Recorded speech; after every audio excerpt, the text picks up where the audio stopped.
Hi hello నమస్తే అండి. నేను మీ లక్ష్మీ చౌదరిని.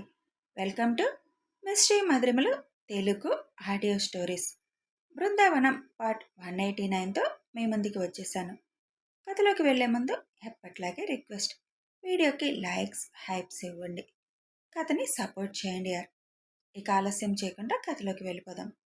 అమృత నిద్రపోయింది అనుకున్నాక అన్వేష్ తనకి బ్లాంకెట్ కప్పి బయటికి వెళ్ళినప్పుడు తన మొహంలో కనిపించిన ఆనందం గుర్తుకొచ్చి, చాలా కోరికలు నీలో నువ్వే అణిచేసుకున్నావు కదా, బేబీ కోసం నీ అన్ని కోరికల్ని చంపుకుంటున్నావు, కడుపుకు తినే దగ్గర కూడా నోరు కట్టేసుకున్నావు, కేవలం నన్ను నాన్న అనిపించడం కోసమే కదా ఇదంతా అని అమృత నుదురు మీద ముద్దు పెట్టి, ఇంకొక 15 రోజులు జాగ్రత్తగా ఉండురా, నువ్వు బేబీ ఇద్దరు క్షేమంగా నా కళ్ళ ముందు ఉంటే చాలు, ఇప్పుడు నువ్వేవైతే మిస్ అయిపోయావో అన్నీ నీకు అందిస్తాను నేను అని అనుకుంటూ ఆ రాత్రంతా అమృతని చూస్తూ గడిపేస్తాడు. అనుకున్నట్లుగానే చేతన్ నిఖిత కేవలం కుటుంబ సభ్యుల మధ్య ఉంగరాలు మార్చుకుని ఎంగేజ్మెంట్ చేసుకుంటారు. 10 రోజులే ఉండడంతో ఆ క్షణం నుంచి పెళ్లి పనులు మొదలు పెడతారు. రమేష్ గారు రావు గారి ఇంటికి వస్తారు. పెళ్లి కార్డు వాళ్ళ చేతికిచ్చి, ఇంట్లో ఆడదిక్కు లేదమ్మా, మీరందరూ కలిసి దగ్గరుండి నా కూతురికి పెళ్లి చేయాలి, మీరే దగ్గరుండి అన్నీ చూసుకోవాలి, తల్లి లేని పిల్ల అని రిక్వెస్టింగ్గా అడుగుతారు. మీరంత రిక్వెస్టింగ్గా అడగక్కర్లేదు, తప్పకుండా చూసుకుంటాం అని చెబుతారు విజయ గారు.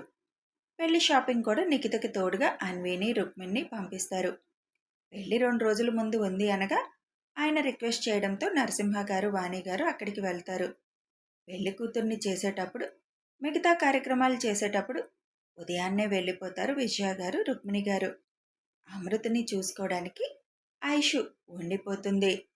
అందరూ కలిసి పెద్దరికంగా నిలబడి చేతన్ నిఖిత పెళ్లి జరిపిస్తారు. ఆయు ఆశి ఆ పెళ్లిలో సందడి చేస్తారు. అన్వేష్ని అనురాధ గారిని అమృత దగ్గర ఉంచి మిగిలిన అందరూ పెళ్లికి హాజరవుతారు. షూకి ఇష్టం లేకపోయినా చేతన్ మరీ మరీ రిక్వెస్ట్ చేయడంతో పెళ్లి టైంకి ఐషుని తీసుకొని వెళ్తాడు. తన హీరో వచ్చినందుకు ఆనందపడిపోతుంది నిఖిత. తాలి కట్టి తలంబ్రాలు పోయడం అయిపోగానే, నేను వెళ్తాను బుజ్జి, నువ్వు ఉంటానంటే ఉండు అని అంటాడు శివ్. లేదు గన్నా, నేను వచ్చేస్తాను అని పిల్లల్ని రమ్మంటే వాళ్ళు ఉంటామని అనడంతో ఐషు శివ్ రిటర్న్ అయిపోతారు. ఇద్దరు ఇంటికి రిటర్న్ అవుతున్నప్పుడే హాస్పిటల్ నుంచి ఫోన్ వస్తుంది. రాజీకి సీరియస్గా ఉందని. ఐషు వెంటనే వంశీ గారికి ఫోన్ చేసి, హాస్పిటల్కి వచ్చాను మావయ్య అని చెప్పి హాస్పిటల్కి పోనీ కన్నా అని అంటుంది. శివ్ హాస్పిటల్ వైపు కారు తిప్పుతాడు. హరిగారికి కూడా ఫోన్ చేసి హాస్పిటల్కి రమ్మని చెబుతుంది ఐషు. ఐషు వెళ్ళేసరికి హాస్పిటల్లో నైట్ షిఫ్ట్లో ఉండే డాక్టర్స్ రాజీ దగ్గరే ఉంటారు. ఐషు వెళ్ళేసరికి ఆవిడ కళ్ళు మూతలు పడి ఉంటాయి. పల్స్ రేటు పూర్తిగా పడిపోతుంది మేడం, ఏం చేసినా కూడా స్పందించడం లేదు అని చెక్ చేసిన డాక్టర్స్ చెబుతారు.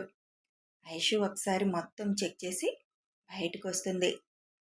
ఏంటి బుజ్జి కండిషన్ అని అడుగుతాడు శివ్. ఇంకెంతోసేపు ఉండదు కన్నా, పల్స్ రేటు మొత్తం పడిపోయింది, ఇన్ని రోజులు మందుల మీద ఎలాగో నిలబడ్డది, ఇంకా బాడీ మందులకి కూడా స్పందించదు అని చెబుతుంది. శివ్ చైర్లో కూర్చుంటాడు 2 నిమిషాలు. ఆవిడ ఎలాంటిదైనా ఆ ఇంట్లో మనిషే, ఆ ఇంటి ఆడపిల్ల. ఇప్పటి వరకు ఆ ఇంట్లో మరణం అనే వార్త శివ్కి ఊహొచ్చాక ఇదే ఫస్ట్. అందుకే కొంచెం మనసులో బాధ అనిపించింది తనకి. ఫస్ట్ నుంచి ఆవిడ ఎన్ని తప్పులు చేస్తున్నా దూరం పెట్టాడు తప్ప ఆవిడకి ఏదో అవ్వాలని మాత్రం ఎప్పుడూ ఎవ్వరూ అనుకోలేదు. ఆవిడ మారుతుందేమో అని కొంచెం కఠినంగా ఉన్నాడు అంతే. కానీ మార్పు అనేది మనిషిలో రాకుండానే మరణం అంచుల వరకు వెళ్ళిపోయింది. శివ్ లోపలికి వెళ్ళి 1 నిమిషం ఆవిడ్ని చూస్తాడు. కలవరంగా ఉన్న ఆవిడ మొహం చూసి, కనీసం చనిపోయినప్పుడన్నా ప్రశాంతంగా చనిపోతుందా ఈవిడ అని అనుకుంటాడు.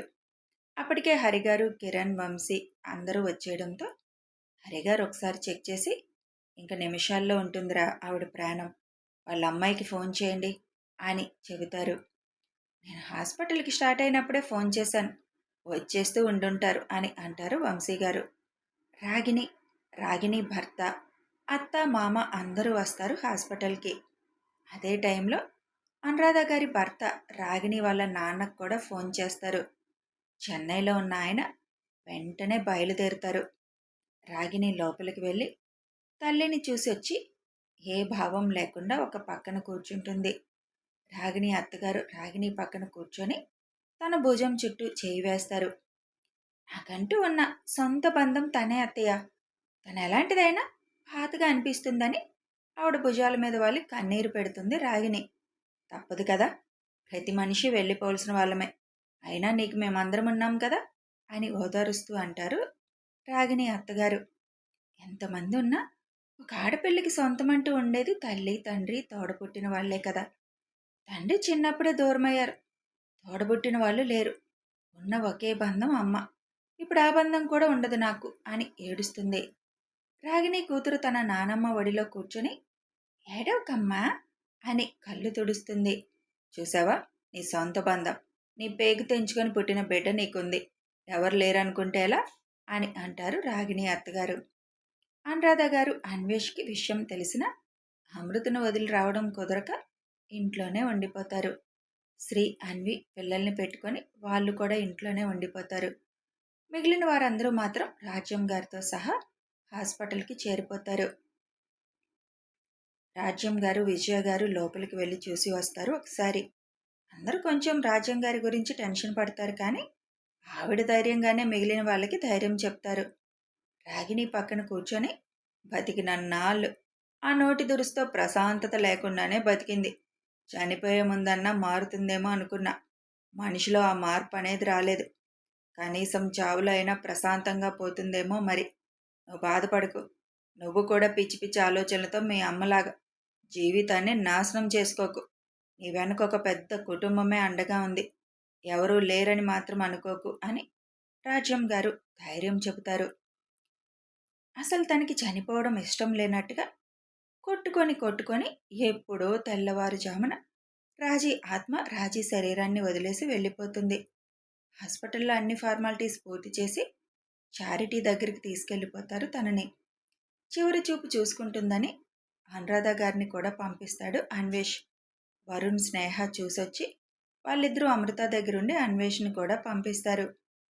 అన్వేష్ చూసి రాగానే అన్వేష్కి తోడుగా అమృత కోసం స్నేహ ఉండిపోతుంది. వరుణ్ అక్కడికి వెళ్ళిపోతాడు. కార్యక్రమం మొదలుపెట్టే టైంకి రాజీ భర్త ఫ్యామిలీతో అక్కడికి వస్తారు. ఆయన మళ్ళీ పెళ్లి చేసుకోగా ఇద్దరు మగపిల్లలే పుడతారు ఆయనకి. రాగిణి అంటే ఆయనకి చాలా ఇష్టం.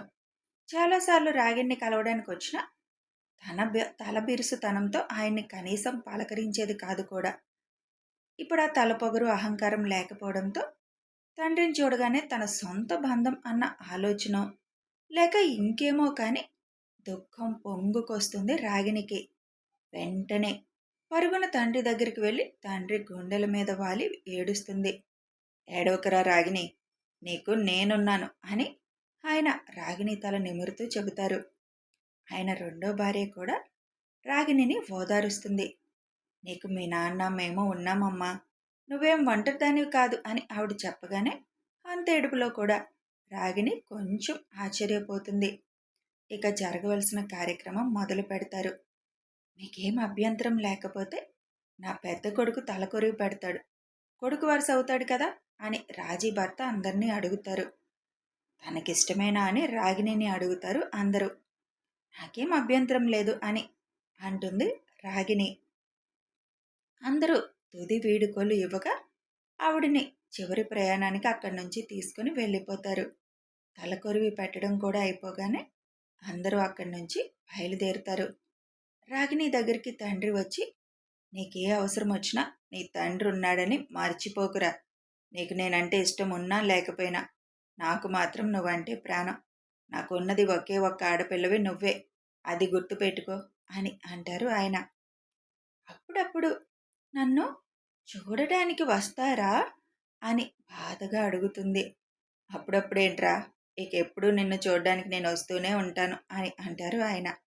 నీకు పుట్టిల్లు లేదని అనుకోకమ్మా, నీకు నన్ను అమ్మ అనుకోవడం ఇష్టం లేకపోయినా ఆయన కూతురుగా నిన్ను నా కూతురుగానే నేను అనుకుంటాను అని ఆయన భార్య కూడా రాగినితో ప్రేమగా మాట్లాడుతుంది. అవునక్క, నీకిద్దరు తమ్ముళ్ళు కూడా ఉన్నారు అని గుర్తుంచుకో నువ్వు. చాలాసార్లు నీ చేత రాఖీ కట్టించుకోవాలని అడిగాం తెలుసా?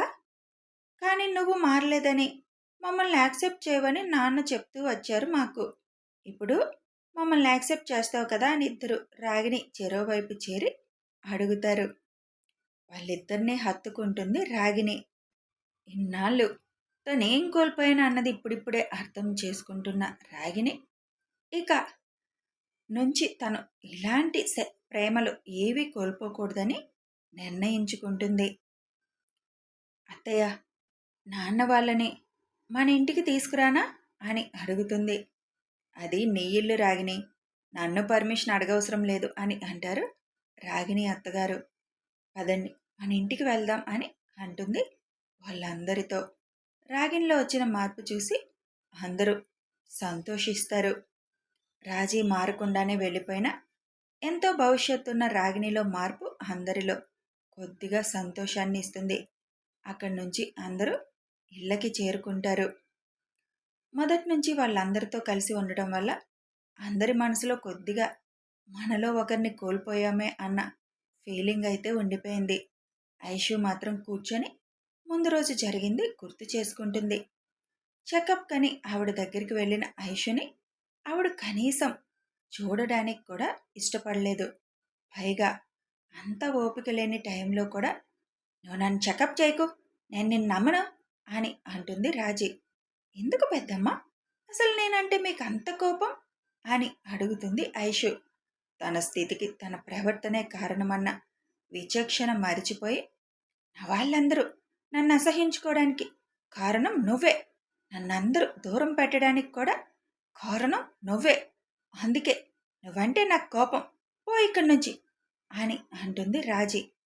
ఎప్పట్లాగే పట్టించుకోకుండానే ఐషు అక్కడి నుంచి బయటకు వస్తుంది. అదంతా గుర్తుకు రాగానే, చనిపోయే క్షణం వరకు నా మీద ద్వేషంతోనే ఉన్నారు కదా పెద్దమ్మ మీరు, ఇప్పుడైనా ప్రశాంతంగా ఉండండి అని మనసులో అనుకుంటుంది.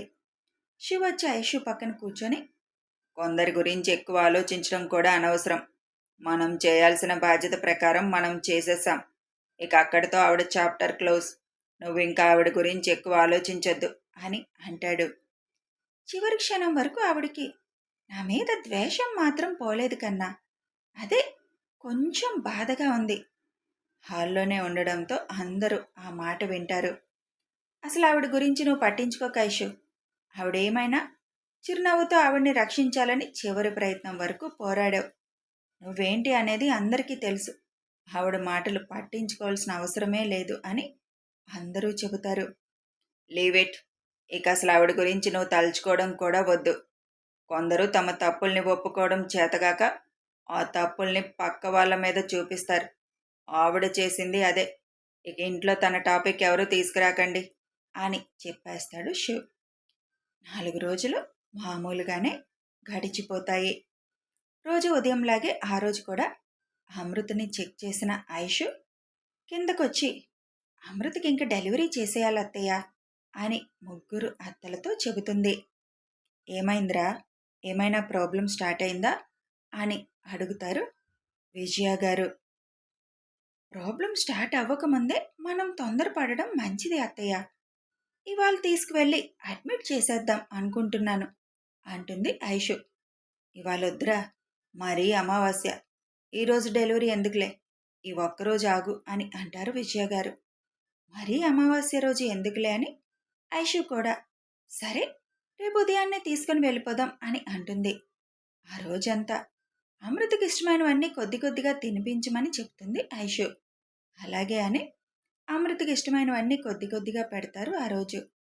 దేవుని దయ వల్ల అంతా మంచి జరిగితే చాలు అనుకొని ఆ రాత్రి అందరూ తెల్లవారి అమృతని తీసుకుని హాస్పిటల్కి వెళ్ళాలి, ఏం జరుగుతుందో అని పడుకున్నా ఎవ్వరికీ నిద్ర రాలేదు.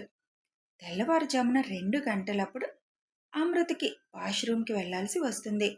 నెమ్మదిగా లేచి కూర్చొని రోజుట్లాగే అన్వేషణని లేపాలని చూస్తుంది. కానీ పడుకునే ముందు ఎందుకో ఇవాళ బాగా హెడేక్గా ఉందిరా అని అన్న అన్వేష్ మాట గుర్తుకొచ్చి, నా గురించి బాగా టెన్షన్ పెట్టుకుంటున్నారు, అమ్మదికి అంత హెడ్ఏక్ వచ్చినట్టుంది. ఇప్పుడు మంచి నిద్రలో ఉన్నారు. లేపడం ఎందుకులే అని వాష్రూమ్కే కదా అని చిన్నగా అడుగులు వేస్తూ వెళుతుంది. వాష్రూమ్ నుంచి బయటికి వచ్చి బాగా దాహంగా అనిపించడంతో ఆ రూమ్లో ఉండే మినీ ఫ్రిడ్జ్ దగ్గరికి వెళ్ళి అందులో తన కోసం ఎప్పుడూ రెడీగా ఉంచే జ్యూస్ బయటికి తీసి ఫ్రిడ్జ్ మీద ఉన్న గ్లాసులో పోసుకుంటుంది. ఆ పోసే క్రమంలో జ్యూస్ కొంచెం కింద పడడం అమృత గమనించదు. జ్యూస్ తాగేసి గ్లాస్ అక్కడ పెట్టి బెడ్ దగ్గరికి రావడానికి అడుగు వేయగానే కింద పడ్డ జ్యూస్ మీద ఆ పాదం పడి జర్రన జారుతుంది అమృత కాలు. ఏం జరిగిందో అమృతకి అర్థమయ్యేలోపే వెనక్కి పడిపోతుంది. ఆ పడుతున్నప్పుడే భయంగా విష్ అని అరుస్తుంది. కథ కొనసాగుతుంది. నేనేం చేయలేదమ్మా, మళ్ళీ టీవీ సీరియల్ సాగదీస్తున్నారని మాత్రం అనొద్దు. కథ అన్నాక కొన్ని కొన్ని ఉంటాయి, యాక్సెప్ట్ చేయాలి. ఇక వీడియో నచ్చితే లైక్ చేయండి, షేర్ చేయండి, కామెంట్స్ రూపంలో మీ అభిప్రాయం తెలియచేయండి. Thanks for watching.